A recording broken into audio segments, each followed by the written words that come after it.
Christale Spain recently made history in South Carolina by becoming the first Black woman elected as chair of the state's Democratic Party. And she joins us now from Columbia, South Carolina. Christale, good to see you. Thanks for being here on America Decides. South Carolina going to be front and center in this next presidential campaign in a lot of ways. And for Democrats, that's because Biden has moved South Carolina to be the first state in the primary process, replacing Iowa. What kind of impact do you think this will have on picking party nominees? I think it's going to have a huge impact. South Carolina going first is very historic, and for the first time, the backbone of this Democratic electorate will get to have their voices heard first. Black voters have long been the backbone of the Democratic Party, and now we get to go first, and candidates will have to really center the values and the needs of Black voters. I mean, speaking of that backbone, I mean, obviously Black voters were really critical for Biden, especially Black women, in not only winning the nomination, but eventually winning the presidency in 2020. Moving on to 2024, is that support guaranteed for Biden? I think absolutely. Once we're able to really start talking about the accomplishments of the Biden-Harris administration, how they have delivered with all the legislation that they've been able to pass, that we feel the impact of here right in South Carolina, voters are going to get excited about that because they see their vote on display with the bipartisan infrastructure law and all the rebuilding of the roads right here in South Carolina.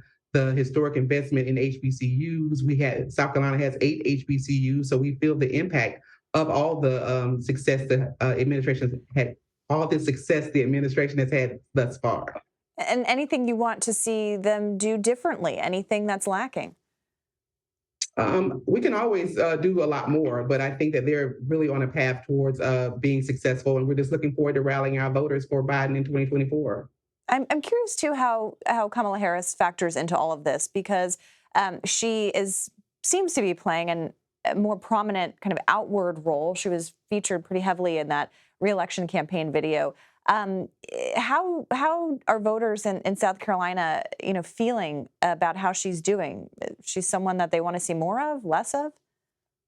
I think we want to see more of the vice president. She spent a lot of time here campaigning in 2020, along with a lot of the other 2020 presidential hopefuls.